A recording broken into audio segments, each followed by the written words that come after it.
Bonjour et bienvenue, je suis Valérie Roberge-Dion, directrice des communications pour l'Église catholique de Québec, qui pilote la web télé ECDQ.tv, qui inclut l'émission Lumière du monde, et on fête aujourd'hui la 500e émission. Je suis très bien entourée aujourd'hui. Jean Lortie, Martin Boisduc, Amélie Martineau-Lavallée, Dany Bouffard et Sœur Carmen Gravel. On aura aussi des collaborateurs qui vont se joindre à nous, qui sont pas autour de la table. Une émission remplie de surprises avec des bloopers de 2024 pour terminer l'année. Restez à l'écoute.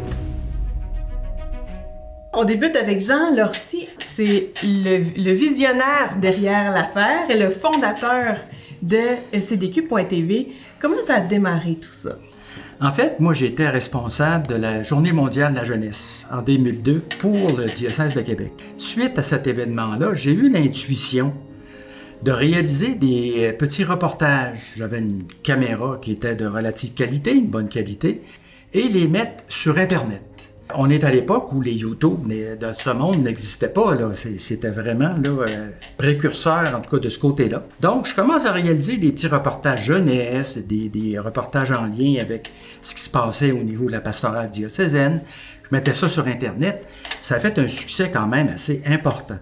À tel point que Parole et Vie, à Montréal, nous demande de passer nos capsules. Sauf que là, il y avait des contraintes, ça devenait compliqué.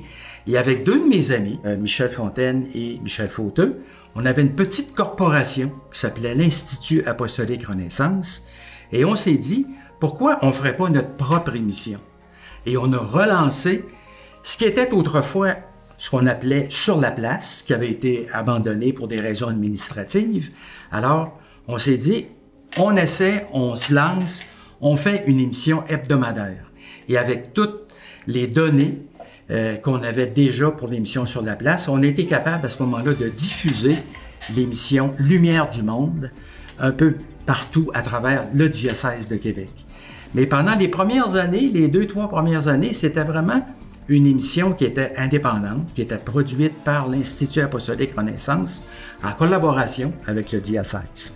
Et quand est arrivée Geneviève Lebel, une directrice des communications, voyant l'ampleur de l'émission Lumière du monde, a dit « Écoute Jean, ça n'a pas de bon sens, il faut que cette émission-là devienne une émission diocésaine. » Et là, on m'a affecté à une couple de jours par semaine au service des communications.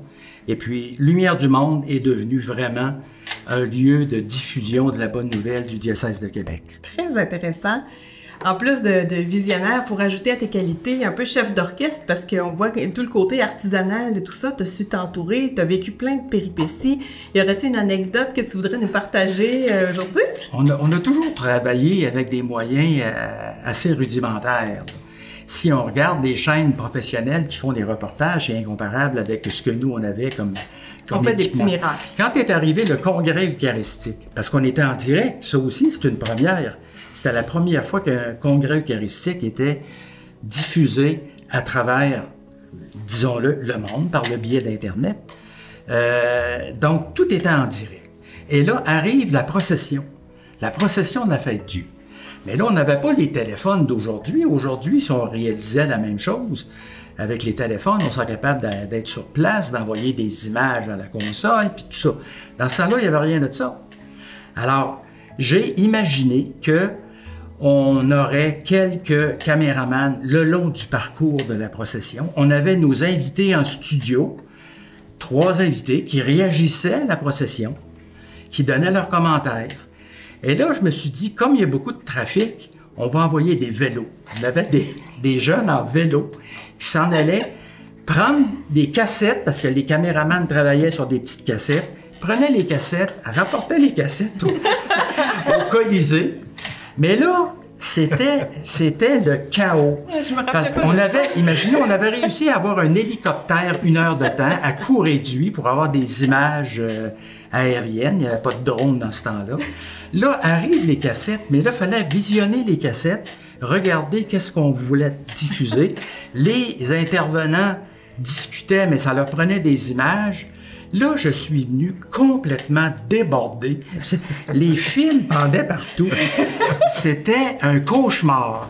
Honnêtement, là, une étape de plus, là, je pense que je m'effondrais. Mais curieusement, avec la grâce de Dieu, quand on regarde le produit final de tout ça, finalement, il n'y a pas grand monde qui se sont aperçus de l'imbroglio dans lequel on était. Le produit a été, somme toute, fort intéressant. Mais ça a été rock'n'roll, comme on dit, comme expérience. J'étais témoin. J'étais là. Martin était là. Martin se demandait, coudonc, est-ce qu'il va tomber?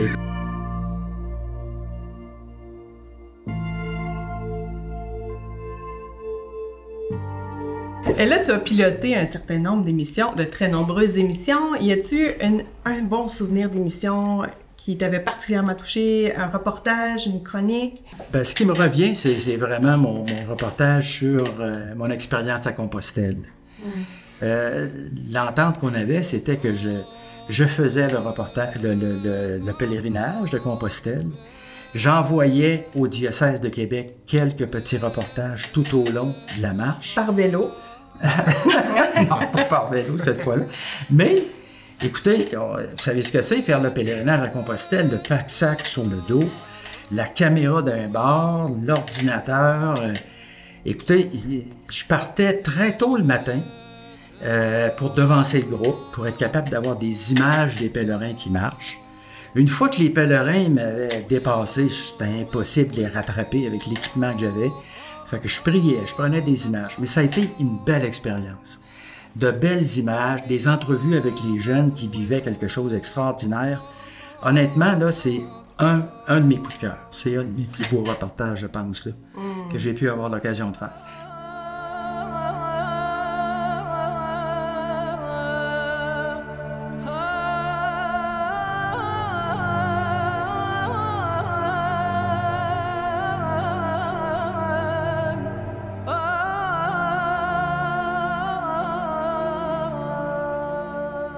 Notre prochain invité, c'est Martin Bolduc, qui est aussi un des membres fondateurs de CDQ.tv. Depuis 14 ans, il œuvre avec nous.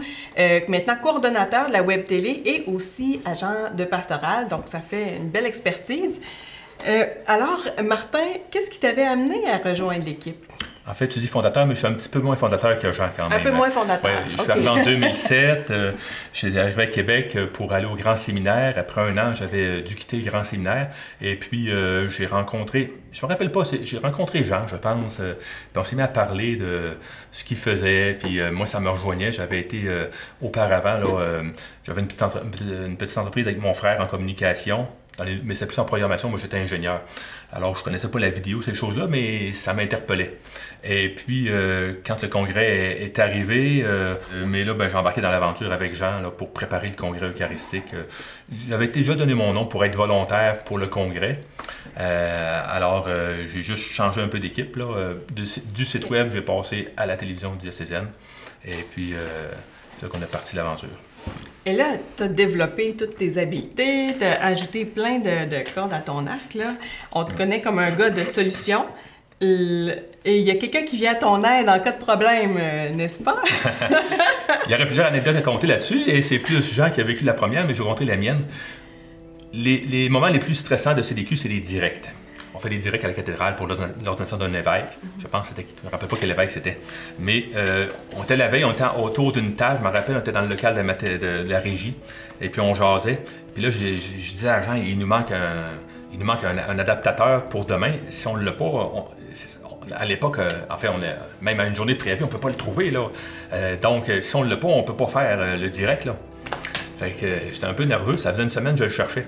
Puis Jean a dit, calme-toi Martin, on va prier Mère Mallette. Mère Mallette. Ouais, Mère Mallette, c'est la patronne de CDQ. Yes. C'est Jean qui l'a institué patronne. Il y aura d'autres anecdotes à compter peut-être, mais ça, ouais.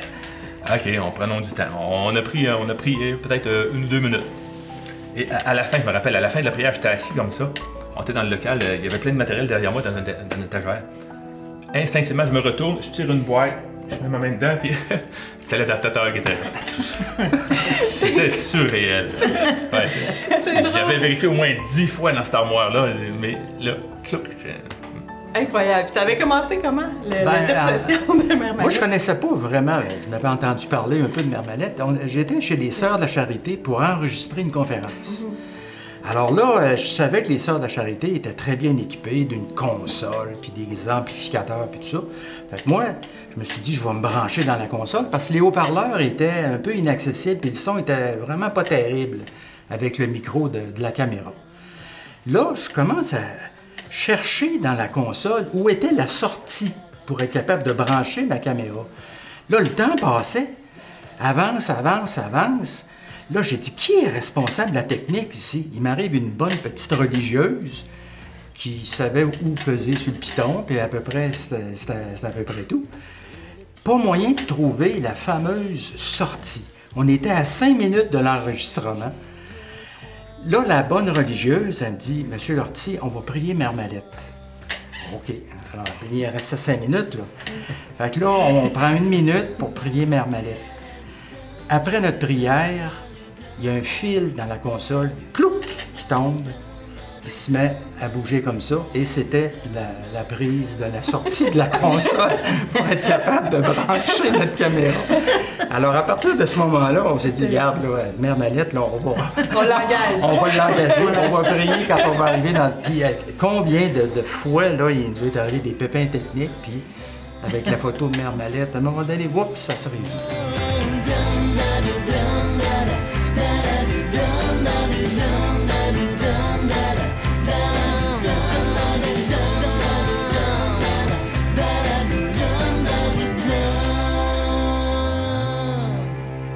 Martin, voudrais-tu en profiter pour nous dire un mot de comment on est financé, nous, à CDQ TV?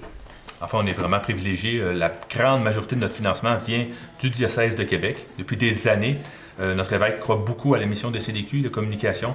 Alors, finance une grande partie. On a aussi de l'aide très précieuse de la Fondation Lucien Labelle, qui vient en aide aux différents organes qui font de la vidéo religieuse et un petit peu plus large aussi dans les derniers temps. Alors, on est très reconnaissant pour cette aide-là. Et aussi, ben, on compte aussi sur l'aide des gens. Donc, à la maison, si vous trouvez que la mission de CDQ est belle, est intéressante, n'hésitez pas à nous encourager en faisant un don. Il y a différentes façons en ligne. C'est la plus facile. Oui, www.ecdq.tv. Merci, Martin. Ouais.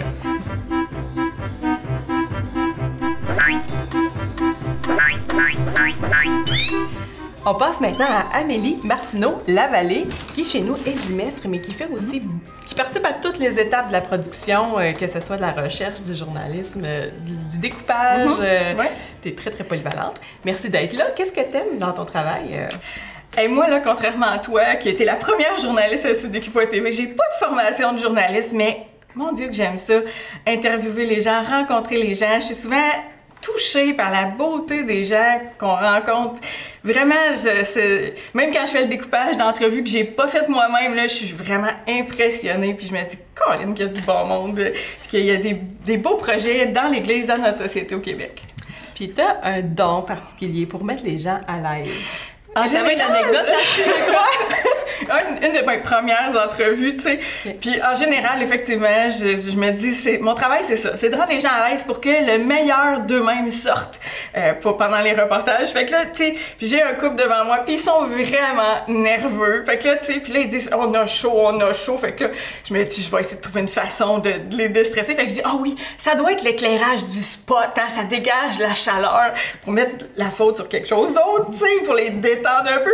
Puis j'ai mon Martin à côté qui dit, non, c'est du LED, ça, il n'y a aucune chaleur! À ma décharge, je n'avais pas entendu le début de ton intervention. J'ai comme, ah, ma stratégie n'a pas marché. Fait que voilà. Mais bravo, t'es bonne pour faire ça. J'essaie. Et puis, Amélie, as-tu un souvenir particulier d'une entrevue, un reportage auquel de CDQ TV que tu as beaucoup aimé?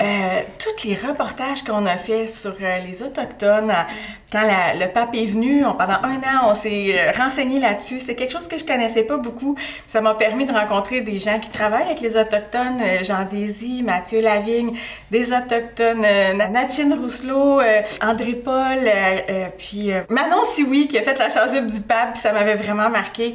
Vraiment, Jocelyne et Alain qui ont élevé des enfants aussi autochtones. Ça m'a vraiment transformée d'en apprendre autant, puis de vraiment, là, c'est quelque chose que j'ai beaucoup aimé. On regarde un extrait.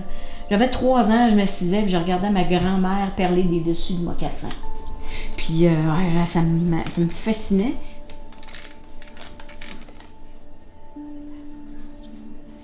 Mon nom est Manon Siwir. Je suis de la communauté Huron-Wendat ici à Wendake et je suis une artiste multidisciplinaire. Je fais de la broderie au poil d'orignal, comme ça, et au piquant de porc-épic. Amélie, on s'est toujours entouré de beaucoup de collaborateurs, collaboratrices à SCDQ-TV. Ça, depuis le début. Ouais. Ces années-ci, on fait un passage vers des collaborateurs, collaboratrices bénévoles par la force des choses. Ça se passe quand même bien, hein? Oui. Moi, je me dis toujours que plusieurs personnes fassent un petit bout, c'est le fun, ça bonifie l'équipe. Fait que si vous avez des talents, vous avez le goût de nous aider, il y a plein de choses qui peuvent être faites à SCDQ.tv. Hein? On fait des réseaux sociaux. Des fois, on a besoin des gens pour corriger la transcription des textes. Qu'est-ce qu'on a besoin à part ça? Des sous-titres, exactement. Ça se fait à la maison. Oui, voilà. De chez soi, dans le confort de chez soi. Puis, des fois, on fait des réflexions sur la programmation des invités qu'on voudrait avoir. Ouais. Alors, on a grandi la famille, comme on dit. Exactement. Et là, on va aller rejoindre Geneviève Riendeau, notre animatrice de Lumière du Monde. Elle ne pouvait pas être avec nous aujourd'hui, mais on lui a quand même demandé quel était son coup de cœur. Bien, merci Valérie, merci à toute l'équipe pour vos beaux partages. Moi, mon coup de cœur, s'il faut en souligner un, parce qu'il y en a beaucoup, c'est la réalisation de la série Divine Influence, une série historique sur laquelle j'ai eu la joie de travailler fort. Ça a été une expérience tellement inoubliable. Bien, c'est sûr qu'il y a le rendu final qui est magnifique, mais vraiment l'expérience de composition, de recherche, de rencontre avec des personnes, même de direction artistique, si on veut, de mise en scène pour présenter des personnages tous aussi inspirants et différents les uns que les autres. Ça a vraiment été un moment très fort pour moi. Et je souligne d'une manière toute spéciale l'avant-dernier épisode des 10, donc, de cette série, qui est sur le frère Jean-Paul Desbiens, frère Untel, communément appelé frère Untel. De rencontrer des gens qui l'ont connu, aussi de voir cet homme-là de foi visionnaire. Et puis, c'était impressionnant de plonger dans la vie de toutes ces personnes, de tous ces saints et saintes aussi. Donc, on est passé par Marie l'Incarnation. Hey, on a vu du monde, là, jusqu'à Sœur Simone Voisine, qui est décédée en 2019. Donc, c'est jusqu'à aujourd'hui, une contemporaine. Donc, ça m'a vraiment marqué comme expérience, puis comme production. Allez voir, pourquoi pas, Divine Influence. Merci à toute l'équipe. On jase maintenant avec Danny Bouffard, qui est notre technicien, monteur, notre artiste, celui qui se renouvelle sans cesse et qui redouble de créativité pour faire des montages de vidéos que vous appréciez tant. Alors, Danny, toi, comment t'as joint l'équipe de SCDQ-TV? En fait, moi, je suis arrivé en 2008. J'habitais à Montréal. Avant ça, j'arrivais à Québec pour vivre un temps de discernement à la Maison Emmanuel de l'île d'Orléans. Puis, j'avais déjà un peu des liens avec les communications. Donc, quand je suis arrivé à Québec, je connaissais déjà, j'avais déjà quelques contacts. Donc, la première personne que je vois en arrivant, c'était au diocèse. Les bureaux étaient sur le boulevard René-Lévesque. C'est Martin, que voilà. Puis, petite anecdote, c'est que j'arrive, je ne sais pas pourquoi, mais cette fois-là, j'étais complètement sans voix. J'avais une extinction de voix totale. Donc, j'étais incapable de parler. Mais c'est ça. Donc, j'arrive, puis il y a un Martin qui dit, veux-tu repartir? Veux-tu partir?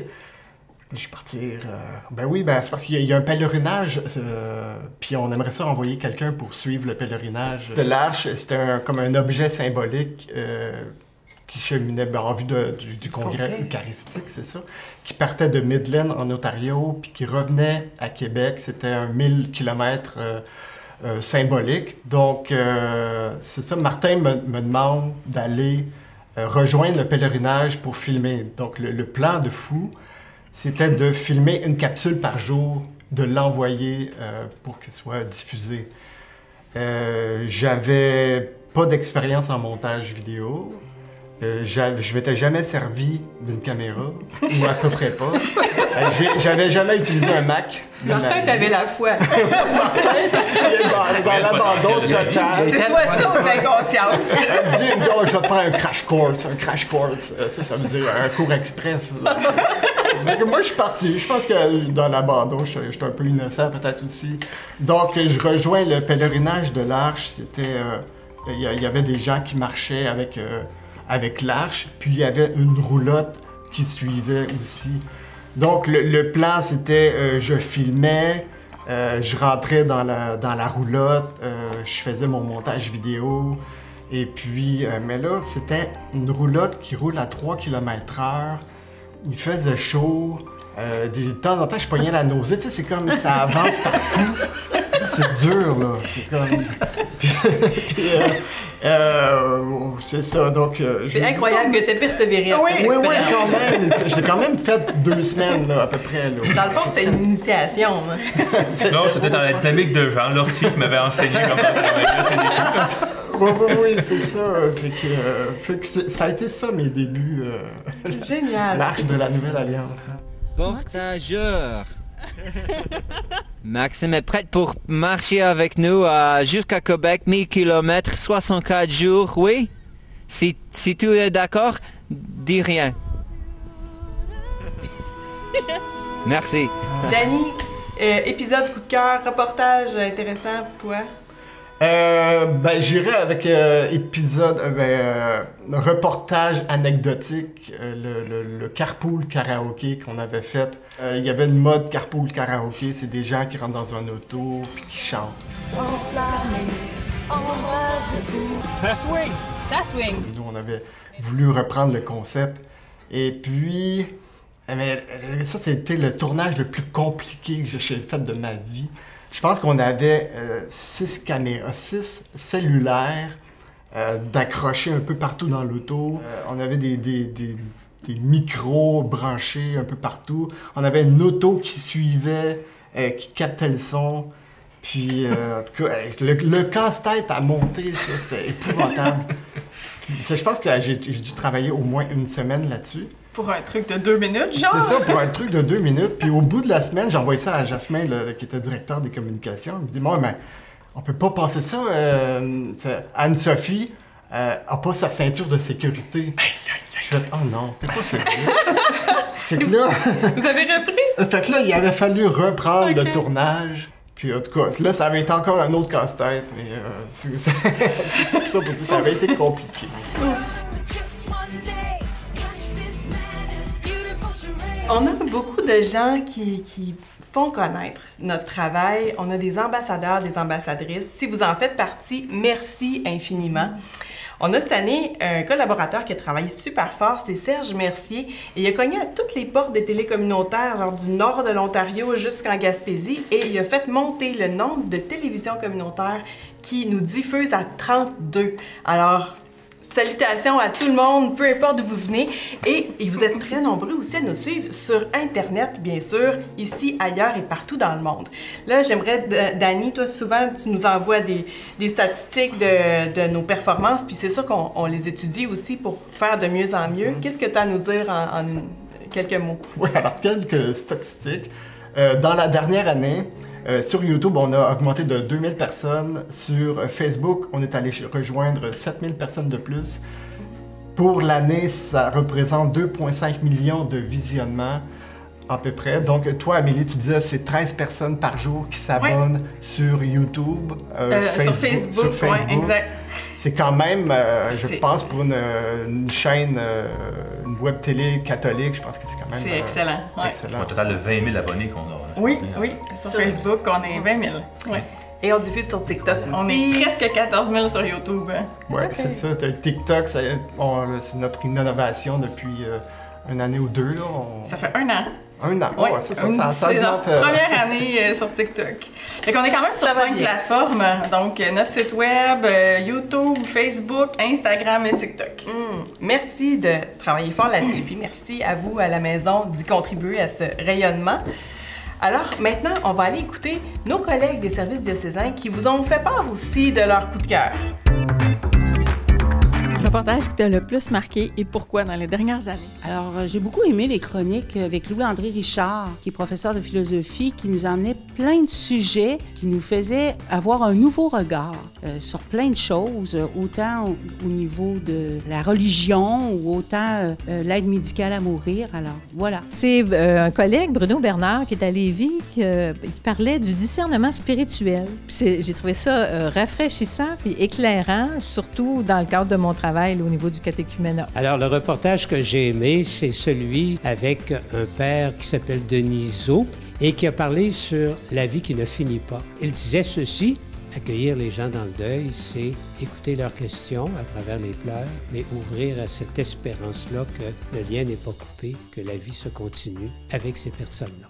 J'ai beaucoup aimé le reportage sur Simone Voisine, sœur Simone Voisine. Paradoxalement, je connaissais absolument pas cette personne-là. Et puis, la description qu'on en a donnée, de voir ce petit bout de bonne femme avoir eu une si grande influence sur particulièrement pour les itinérants et puis pour la soupe populaire, là, j'ai beaucoup apprécié son témoignage. Merci. Pour moi, c'est la vidéo de présentation de Monseigneur Juan Carlos que je ne connaissais pas et que j'ai appris à connaître de cette façon. C'est curieux. C'est exactement la même vidéo, la vidéo qui présentait Monseigneur Juan Carlos, parce que j'écoutais la vidéo et je disais, c'est vrai, j'ai reconnu le confrère, le prêtre que je connaissais. C'était une vidéo authentique. Il parlait à cœur ouvert, il se présentait. C'était charmant. Quel est le plat qu'il aime, qu'est-ce qu'il aime dans la vie. Alors, c'est ça mon coup de cœur.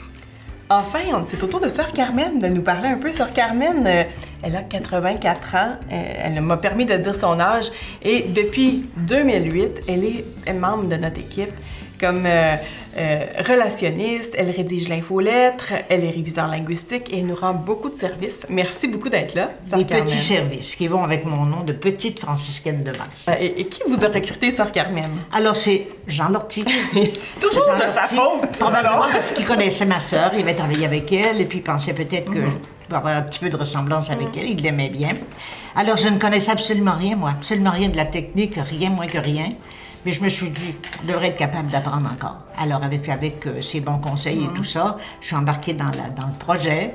Et je suis très heureuse au sein de l'équipe parce que ça répond aussi à mon charisme. Nous autres, c'est fraternité en service, faire connaître et aimer Jésus-Christ. Alors, c'est ce que l'équipe essaie de faire tout le temps. Alors, je suis bien avec vous autres et ça m'édifie de voir des laïcs qui s'impliquent et je me dis, tant il y a aussi longtemps que le Seigneur me gardera la santé, je vais faire mon possible pour faire ma petite part. Je me dis toujours, je suis un transmetteur. Je suis un transmetteur. Parce que c'est pas moi qui fais le travail, ce sont ces personnes-là que j'admire beaucoup. Alors moi, avec le petit infolette que je fais, bien, je trouve que c'est pas grand-chose, mais je le fais de bon cœur. Alors en passant, s'il y a des gens qui veulent s'inscrire à l'infolette, c'est très facile. Allez sur ecdq.tv, allez au bas de la page et c'est très facile de cliquer pour vous inscrire à l'infolette. Je vous invite à le faire. Comme ça, on manque rien de nos productions. Hein? Là, vous entendez l'humilité, mais à un moment donné, Sœur Carmen, on lui a demandé de faire des reportages comme journaliste. Elle est à la rencontre de personnes et elle a des milliers de fans, Sœur Carmen. C'est les vidéos où elle est journaliste. Rencontre beaucoup de succès. Racontez-nous donc une de vos entrevues préférées. Bien, disons qu'avec ma grande amie de 104 ans, Madame Collard, qui avait ce nom de famille, c'est plutôt Madame Fleury, mais tout le monde l'appelait Madame Collard. Elle avait 104 ans, alors j'étais allée la visiter avec Martin, pardon. Et puis, à ma grande surprise, moi, je pensais qu'il allait prendre des petites affaires ici et là, mais il a tout pris. Avec ma spontanéité, mon entrée, mon sucre à la crème, ma coupe de vin, parce que madame m'a servi une coupe de vin. Alors moi, à un moment donné, j'ai un courriel d'une nièce qui me dit « Chère ma tante, c'est la première fois que je vous vois avec une coupe de vin. » Alors, ça avait été une entrevue agréable, parce que c'était une femme qui était tellement positive et qui était pleine de vie à 104 ans. Tu sais, elle est partie, elle est morte en santé. Ça avait touché beaucoup les gens, une centenaire comme ça.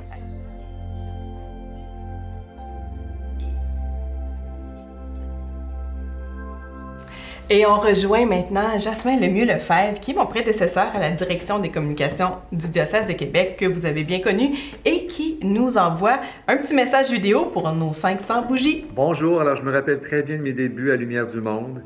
J'arrivais au diocèse de Québec, tout juste de Sel et Lumière, donc transition tout naturelle vers Lumière du Monde. De bons souvenirs de lancement de programmation de MaTV, donc avec tous les autres producteurs. Donc, plusieurs connaissaient la qualité de nos productions. Coup de chapeau à tous nos diffuseurs au fil des ans. Je me suis rappelé récemment d'un segment de Lumière du Monde. Lors de l'émission En direct de l'univers cette année, on a chanté l'hymne à l'amour, mais pour un choix artistique malheureux, on a coupé la dernière phrase « Dieu réunit ceux qui s'aiment ». Ça me rappelait un segment de 2012 où, à l'époque, il y avait eu un cas de censure, cette fois, dans une école de Sorel. Et un reportage sur une campagne publicitaire du diocèse de Québec qui avait repris « Dieu réunit ceux qui s'aiment », qui avait mis ces mots dans les quotidiens de Québec pour une publicité qui avait fait beaucoup parler pour faire la promotion des campagnes de financement des paroisses. Alors, vraiment, félicitations pour le 500e et merci à toutes celles avec qui j'ai co-animé, donc Sœur Marie-Lou Bernier, Marie-Josée Girard et Anne Malouin. Bravo! Alors, c'est à mon tour de poser des questions à Valérie. Valérie, qui était la première journaliste à CDQ, mais qui est devenue directrice des communications. Quand même, Jean Lortie avait de la bonne inspiration et du flair, exactement. Alors, Valérie, toi, t'es vraiment comme notre boussole. Tu t'intéresses à l'actualité, tu penses aux orientations de CDQ.tv. C'est quoi la vision que tu peux avoir de notre web télé? Bien, comme on le travaille souvent ensemble, la mission de CDQ.tv, elle s'insère vraiment dans la mission d'une équipe diocésaine qui est d'accompagner les croyants puis les croyantes dans leur cheminement. Alors, d'un côté, on va s'adresser aux membres des communautés chrétiennes et aux leaders de ces communautés-là pour les aider à vivre les grandes transformations qu'on est en train de vivre. On est dans des années charnières. Alors, on va venir mettre de l'avant, mettre en valeur un projet particulièrement porteur, on va donner des outils de formation, donc il y a tout ce volet-là. Puis d'un autre côté, bien, on est sur la place publique, alors on va s'adresser au grand public d'ici et d'ailleurs aussi. Et là, on va y aller avec, par exemple, des grands témoignages, des entrevues qui sont inspirantes, puis qui nous aident à faire des réflexions là, sur la vie, puis découvrir un peu plus ce trésor de la foi chrétienne. À quoi ressemblent nos communautés d'aujourd'hui? Donc, on va toujours travailler avec ces deux pôles-là. C'est le cœur de ce qu'on fait. Je voudrais en profiter aussi pour dire merci à l'archevêque, à l'équipe de direction d'aujourd'hui et d'hier aussi, qui ont cru dans le projet, puis qui ont toujours soutenu CDQ.tv. On a enregistré pour vous le cardinal Gérald Cyprien Lacroix. 500 émissions de Lumière du Monde, c'est incroyable. Quand je pense à ça, je suis dans l'allégresse, l'action de grâce, la reconnaissance. Ça se fait pas tout seul, ça, vous savez. Depuis toutes ces années, il y a beaucoup d'artisans, d'artisanes, de gens qui ont mis l'épaule à la roue, qui se sont investis, qui ont rêvé, mais qui ont réalisé leurs rêves. De vous apporter, chers téléspectateurs et spectatrices, un message d'espérance, des nouvelles, de l'information, de la beauté de la vie de notre Église et de notre monde. Moi, j'ai beaucoup de reconnaissance pour tout ce qui s'est vécu. 500 émissions. Vous imaginez le temps de préparation, d'entrevue, de tournage, de montage et de mise en ligne. Merci à tous ceux et celles qui ont collaboré. Merci à cette équipe. Merci à vous aussi d'avoir été fidèles. Moi, j'ai toujours un plaisir fou, un grand plaisir à voir cette émission.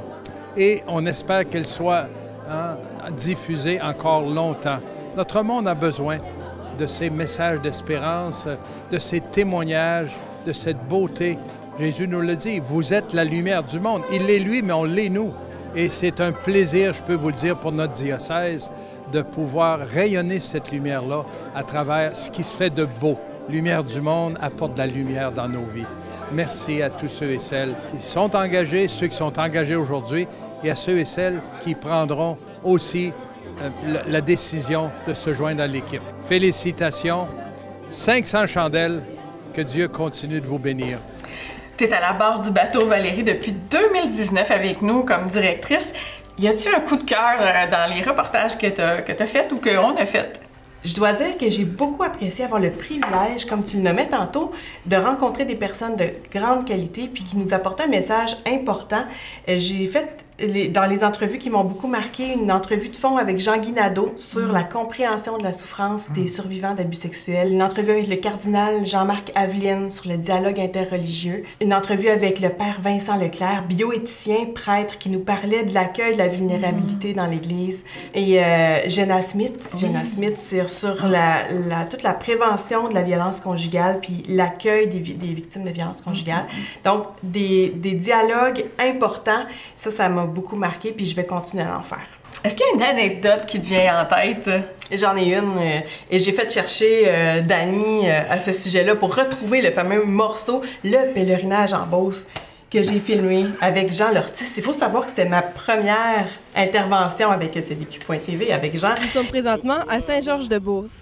Derrière moi, il y a des centaines de jeunes adultes qui sont ici pour vivre un pèlerinage. Et je voulais faire bonne impression, c'était il y a près de 20 ans. Et là, on couvrait un pèlerinage dans un contexte compliqué, 3 cohortes qui se dirigeaient vers le même point. Et là, moi, je voulais filmer ma clip devant les gens qui marchaient, mais le temps que je m'essaye, que je me trompe, les gens étaient déjà passés. Et là, on piquait une course. On courait en avant de la filée et on a répété ça 5-10 fois. Et moi, ma pression montait, mon stress, j'étais... Oh, mon Dieu! Et merci, Jean, de m'avoir fait ça a finalement bien sorti. Et de m'avoir donné encore une chance après.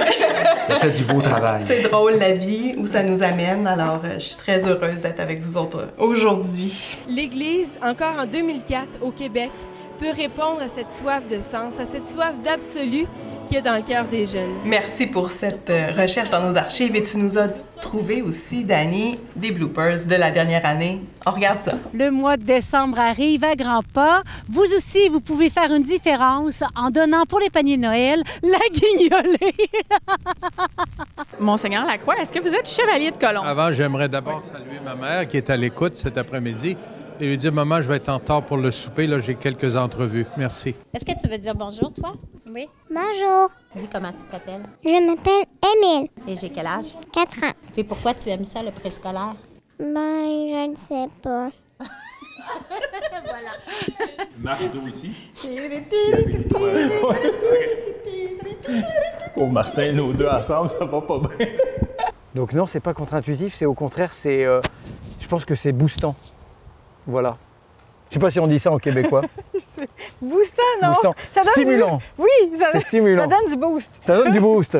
Parfait. Ça donne du boost. Oui, j'ai reçu un beau cadre qui représente l'appel d'Amos à la mission du prophète Amos. Ah oui? Un beau cadeau. Oh, est-ce que vous accepteriez de nous le montrer? C'est une très bonne idée, mais c'est pas moi qui l'ai en ce moment. OK, c'est bon. Alors ça se coupe. Ou encore en vous impliquant dans les organismes. Alors, c'était la 500e émission de Lumière du Monde. Merci d'avoir été là. Merci tout le monde. Et merci à vous de faire partie de cette belle histoire. Si vous nous écoutez à la télévision, on vous invite à aller voir sur Internet parce que sur nos différentes chaînes, on a beaucoup d'extras. On a des versions plus longues d'entrevues. On a des vidéos courtes. Alors, allez y faire un tour pour en savoir plus. Et aussi, aidez-nous à faire connaître l'émission. Vous connaissez les méthodes classiques. Abonnez-vous, aimez, partagez, commentez. Et tout ça, ça donne du rayonnement à ce qu'on fait. Et ensemble, on peut faire grandir cette belle lumière qui nous anime puis amener l'Évangile encore plus loin. Merci tout le monde. Au revoir.